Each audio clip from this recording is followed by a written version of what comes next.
Bonjour à tous, bienvenue à tous dans ce nouvel épisode du Deep Talk. Aujourd'hui, le Deep Talk se déplace en région Occitanie, plus précisément à Toulouse, lors d'un événement qui s'appelle la Mêlée Digitale. Pour cet événement, qui mieux qu'une personne qui connaît bien la région, puisque j'ai l'honneur d'accueillir Jean-Nicolas Baillet. Enchanté Jean-Nicolas. Bonjour. Jean-Nicolas, tu es directeur de la Dépêche du Midi. Ouais. Pour ceux qui ne connaissent pas, pour mes auditeurs, la Dépêche du Midi, c'est un grand quotidien du coup. C'est la question, c'est quoi? C'est grand ou quotidien? Parce que les deux sont vrais, mais je peux te répondre à... Grand, j'en suis sûr. Okay. La question, c'est est-ce que c'est un quotidien? Ah ouais, c'est bien un quotidien. Ouais. Un gros quotidien de la région, du coup, qui est lu par des milliers de personnes, j'imagine. Ouais. Bah, tu vas nous en dire un peu plus, du coup, Jean-Nicolas. Est-ce que tu pourrais nous expliquer un petit peu comment tu es arrivé à la tête de cette boîte? Bah, écoute, la Dépêche, c'est une maison familiale. On est un groupe qui a 155 ans. On est né en 1870. Et, un peu plus vieux que nous, du coup. Un peu plus vieux que... Ouais, beaucoup. Que même, nous deux réunis. donc, effectivement, c'est une maison familiale depuis le départ. J'ai la chance d'être la 4e génération de cette belle épopée. Donc voilà, on fait partie des derniers médias indépendants de France. Donc c'est quelque chose qui est très fort chez nous, cette volonté d'indépendance. On sait que dans le secteur des médias, l'indépendance, c'est ce qui nous permet d'être libre dans ce qu'on écrit et aussi dans ce qu'on entreprend. Donc c'est quelque chose qui est très important pour nous. Voilà. Donc moi, je suis arrivé là-dedans parce que quand on est nourri dans une entreprise familiale et qu'on y a baigné, quel que soit le secteur dans lequel on est, à un moment donné, forcément, on regarde ce qui s'y passe. Moi, c'est une entreprise qui m'a nourri, le secteur des médias m'a passionné, donc je me suis jeté dans le bain. Bon, génial. On va rentrer tout de suite dans le vif du sujet. Le média papier, c'est un média qui est de moins en moins lu, on le sait. Il y a eu pas mal de révolutions, le digital notamment, où vous avez dû faire votre mue, j'imagine, où vous avez maintenant des formats digitaux. L'arrivée de l'IA générative, c'est encore une nouvelle révolution. Comment vous faites pour gérer toutes ces crises, toutes ces révolutions, on va dire, dans le milieu des médias écrits? Alors pour bien comprendre ce qui s'est passé dans l'industrie des médias, c'est que nous, on est un média qui a 155 ans. Pendant 140 ans, en fait, on a fait un seul métier, qui était le journal papier. Et en fait, il y avait 3 grands métiers chez nous. Il y avait donc le journalisme, bien sûr, la publicité et l'impression du journal. Je simplifie, mais en gros, c'était ça. Avec l'arrivée des technologies du digital, tout s'est bouleversé. On est passé d'un monomédia, c'est-à-dire où on avait uniquement de l'écrit, à du multimédia. Donc on fait écrit, vidéo, audio. Monoformat, où on n'avait que du papier, à multiformat. Donc on a du papier, des sites internet, des réseaux sociaux à gérer. Et puis monopériodicité, où on s'imprimait en fait une fois toutes les 24 heures, à multipériodicité, c'est-à-dire qu'on est en temps réel. Donc il faut bien comprendre à quel point ça a bouleversé et transformé notre façon de faire. Parce que quand pendant 140 ans on fait un seul métier, l'innovation ne fait pas vraiment partie des habitudes. On avait un système très pyramidal où il fallait exécuter toujours mieux ce qu'on faisait. Et donc, on a dû rentrer dans cette dynamique du changement et dans l'agilité. Et donc, ta question de dire comment vous faites pour vous adapter en permanence à ces évolutions, parce que révolution, le mot est un peu galvaudé maintenant, on est en évolution permanente. En fait, on fait preuve d'agilité. On prend chaque nouvelle évolution comme une opportunité. Et donc, on a eu le numérique, on a eu les réseaux sociaux, maintenant il y a l'IA et c'est comme ça qu'on l'aborde. Et du coup, ce qui nous inquiète un peu, nous, avec l'arrivée des IA, c'est le remplacement des personnes, le remplacement des éditos, le remplacement des contenus.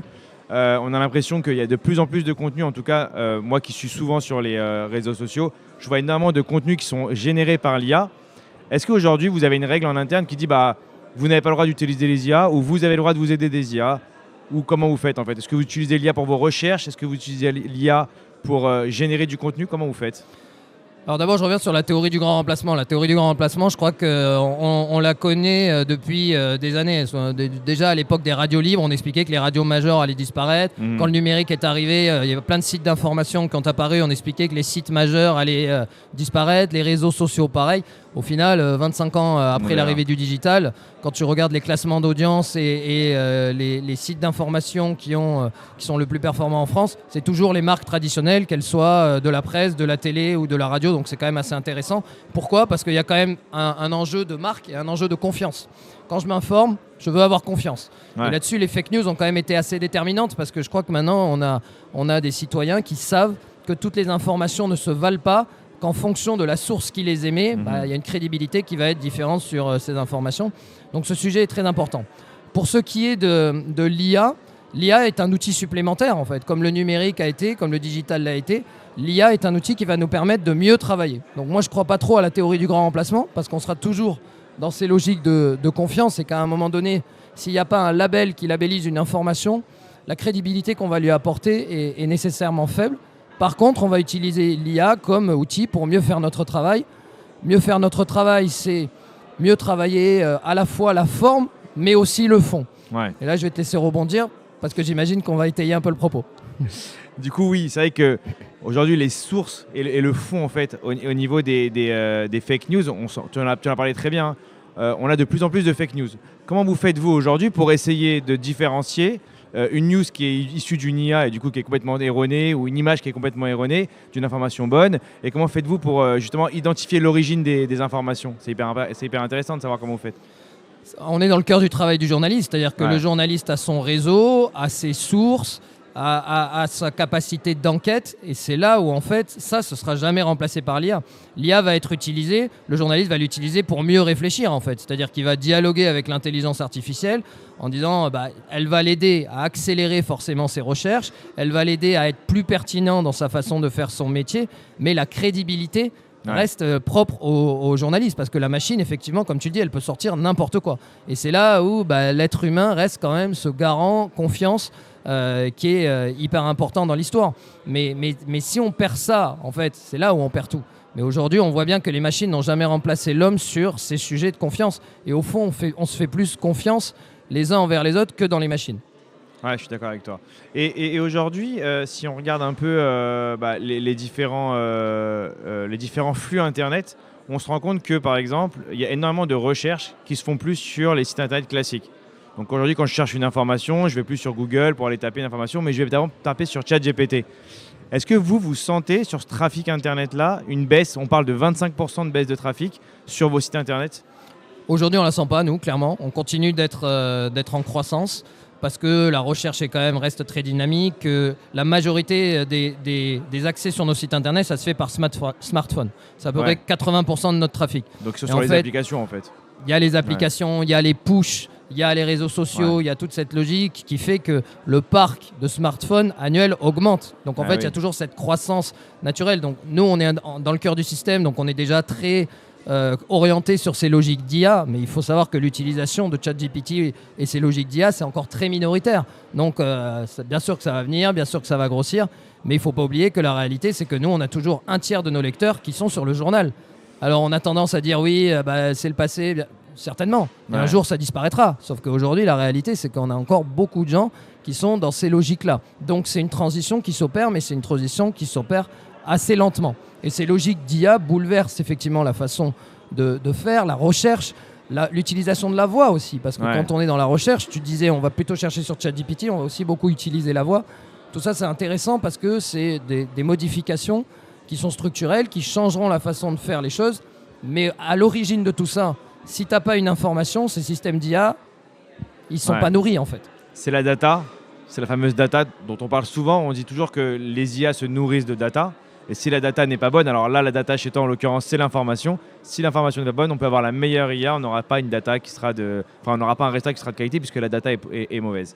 La data, mais aussi le contenu, c'est-à-dire que qui est aussi une data en soi. Mais si tu vas poser, par exemple, une question sur une actualité à une IA, en fait, elle va se nourrir des contenus qu'elle va trouver dans les sites d'actualité. Si ces informations sont erronées, l'IA te donnera une information erronée. Et c'est là où il faut bien comprendre qu'avant l'IA, en fait, il y a les médias. Donc, si on comprend bien ce que tu nous dis, c'est qu'au final, le travail du journaliste, c'est toujours d'analyser les sources, de vérifier les informations. Et après, si c'est une IA qui le fait pour lui, il y aura un problème parce que du coup, l'IA ne pourra pas analyser. Mais par contre, sur le contenu, sur la forme, on peut s'aider d'une IA, par exemple pour créer des visuels ou pour créer des textes. Là-dessus, c'est un copilote un peu, l'IA. Bien sûr, et c'est un accélérateur énorme de productivité. Je te donne un exemple très concret. Là, regarde, on est en train de faire un podcast. Si tu enregistres tout ce qu'on est en train de faire, derrière, tu vas utiliser un système qui s'appelle le speech to text, c'est-à-dire qui passe de la parole au texte, qui va te retranscrire l'intégralité de ce podcast dans un texte. De ce texte, tu vas utiliser un outil d'IA qui va te dire fais-moi un résumé en 10 000 signes de cette interview, et l'IA va te pondre un article. Ça t'aura pris 5 minutes. Là où avant, pour un journaliste, il fallait qu'il prenne des notes pendant qu'on se parle, qu'il écoute ce qu'on dit, qu'il réfléchisse à l'angle et qu'il écrive son article. Il y en avait à peu près pour 3-4 heures de boulot. Tu mesures là à quel point la productivité est accélérée pour le journaliste sur un temps qui était plutôt un temps d'édition et qu'il va pouvoir utiliser pour un temps de recherche d'informations. Donc pour nous, c'est un formidable accélérateur. Le cas d'usage que tu viens de nous présenter, c'est un vrai cas d'usage concret d'une utilisation de l'IA. Est-ce qu'aujourd'hui, dans l'entreprise, vous avez des initiatives techniques ou des évolutions, d'évolutions technologiques qui sont apparues avec les IA génératives? Est-ce qu'il y a des choses que tu peux nous dire sur le magazine de demain, par exemple? On a plein de techniques et en fait, on a décidé de laisser libre cours à l'innovation au sein de l'entreprise. C'est-à-dire que chaque personne dans l'entreprise qui se sent investie et qui a envie de s'investir là-dedans prend le lead là-dessus pour son service. Donc c'est comme ça qu'on l'a constitué. Donc en fait, il y a plein d'outils. Ça vient de la base en fait. Ça vient de la base. Les cas d'usage viennent de la base. C'est très intéressant. C'est exactement ça. C'est-à-dire qu'on a préféré partir de l'usage. Pas de la théorie, mais de la pratique. Donc en fait, parce qu'on savait qu'on avait déjà des journalistes, des commerciaux, dans n'importe quel service, des gens qui utilisaient les systèmes d'IA. Donc en fait, on est parti de ces usages-là et on a une multiplicité d'outils. Et ensuite, bien sûr, on essaye de structurer la démarche pour le rendre scalable et faire en sorte que ça se développe dans toute l'entreprise. Donc on a plein de cas d'usage qui fonctionnent et qui accélèrent. Tu pourrais nous en citer un ou deux ? Par exemple, si on parle de la publicité, pour changer un peu de la rédaction, sur la publicité, on a un outil aujourd'hui qui va nous permettre, à partir d'un brief écrit, de nous produire un visuel publicitaire directement généré par l'IA générative et qu'on va ajuster. Et en fait, on va dialoguer avec la machine pour créer le meilleur outil visuel publicitaire. Et c'est là où, encore une fois, on gagne du temps parce que sinon... Il fallait passer par un graphiste qui réfléchit, qui échange avec le commercial, qui cale son brief, des allers-retours entre les deux, alors que là, tout se fait en dialogue et c'est beaucoup plus rapide. C'est bien que tu nous parles du visuel parce que tu nous as parlé de l'audio, tu nous as parlé de la vidéo. Et en fait, on se rend compte que l'IA, ça touche énormément de briques. Donc, il y a le texte, il y a l'image, il y a l'audio, il y a la vidéo qui arrive aussi bientôt. On voit l'évolution qu'il y a entre l'année dernière et cette année sur la vidéo, ça va très vite et on se rend compte qu'en fait on parle ici de multimodal. Si on va un peu plus loin sur l'IA, ça c'était l'IA d'il y a on va dire 6 mois. Depuis 6 mois maintenant on parle d'agents, on parle d'agentic AI, on parle d'IA qui communique avec des IA. Est-ce que c'est des sujets que vous avez craqués? Est-ce que c'est des sujets que vous vous intéressez ou pas du tout? Tous les jours, il y a des nouvelles évolutions sur ce secteur-là. Donc, ce qui est hyper important, c'est de structurer la démarche. Et c'est ce qu'on a fait. C'est-à-dire qu'on dit... parce qu'on peut s'y perdre, tu as raison. Tous les jours, il y a une nouvelle évolution. Il y a des agents qui parlent avec des agents. Et en fait, c'est là où, quand on est dans le temps de l'entreprise, c'est important qu'on garde un peu de recul, qu'on se mette un peu au-dessus et qu'on dise attention, il y a des technos qui vont nous servir, il y a des choses qui sont scalables et il y a des choses qui vont évoluer. Donc, il faut vraiment qu'on comprenne, qu'on fasse la différence entre la mode, le structurel, que peut générer ce genre d'innovation et ensuite le conjoncturel, je veux dire, et le structurel qui va nous permettre vraiment de transformer nos métiers. Donc on essaye de toujours rester à la page, de voir les nouveaux outils, mais d'avoir une démarche quand même moyen terme, long terme. Très clair, très structuré, très intéressant. On arrive bientôt à la fin de cet épisode. Est-ce que tu as un conseil à donner à un jeune journaliste qui veut se lancer aujourd'hui, qui a des compétences autour de l'IA par exemple? Tu disais que des fois ça vient d'en bas, que c'est les journalistes qui commencent. Est-ce que tu as un conseil à donner et quelles seraient les qualités pour rejoindre la Dépêche du Midi? Il faut avoir envie de tester, il faut être très ouvert d'esprit, il faut être très agile. Donc moi, le seul conseil que je peux lui donner, c'est qu'il aille à fond dans ces technologies-là, qu'il apprenne à les utiliser parce que ça l'aidera clairement dans son métier, ça l'aidera à être meilleur, ça l'aidera à être plus performant. C'est des outils formidables. Il faut voir aussi l'énorme opportunité qu'il y a devant nous. Parce que ne serait-ce que pour préparer une interview, peut-être que toi-même tu l'as fait quand tu as préparé cette interview, tu as dialogué avec ChatGPT en disant aide-moi à préparer l'interview, il te pose des questions. En fait, moi j'utilise beaucoup ChatGPT pour venir là-dessus, pour aller chercher en profondeur. Parce qu'en fait, ce qu'on fait quand on s'intéresse à une personne, c'est qu'on va regarder ses interviews, ses anciens articles, ce qu'il a fait. Et ChatGPT, il a un mode qui permet d'aller chercher bien en profondeur. Et du coup, je tombe sur des articles comme ça, c'est intéressant. Moi, je ne peux que donner ça en conseil, c'est-à-dire mieux on domestique et mieux on appréhende ces outils, meilleur on sera demain. Et nous, on a besoin de ça en fait. On a fait depuis plus de 2 ans, on a investi les réseaux sociaux. Aujourd'hui, on est le 2e média derrière Le Parisien en France sur les réseaux sociaux. Je parle média d'information générale. Et en fait, pourquoi? Parce que là aussi, on a pris un temps d'avance et on a domestiqué ces sujets-là et qu'on progresse et que l'IA nous aide là aussi dans la vidéo à être encore meilleur. Donc en fait, mieux on domestiquera et plus rapidement on domestiquera ces outils, meilleur on sera. Donc il faut surtout foncer là-dedans. Petit mot de la fin, du coup, est-ce que, je sais que tu as fait un peu de salon, est-ce que tu as vu des innovations intéressantes? Est-ce que tu as des choses qui t'ont marqué? Ou même, est-ce que toi-même, dans tes recherches ou dans ta veille technologique, est-ce qu'il y a des choses qui t'ont marqué récemment? Alors écoute, j'ai pas fait de salon parce que figure-toi que je suis arrivé juste à l'heure pour être avec toi, donc en fait je vais le faire après. Ok. C'est une bonne question. Écoute, là j'ai pas de choses qui me viennent en tête sur ces logiques d'IA qui m'ont marqué parce que chaque chose est un émerveillement et je trouve que les outils peuvent te permettre beaucoup d'innovation, mais je manquerai pas de te dire s'il y a des choses qui me marquent. D'accord. Bah écoute, merci beaucoup, Merci à toi. Jean-Nicolas. Et puis bon salon et puis bonne révolution d'IA. Merci. À bientôt. À bientôt.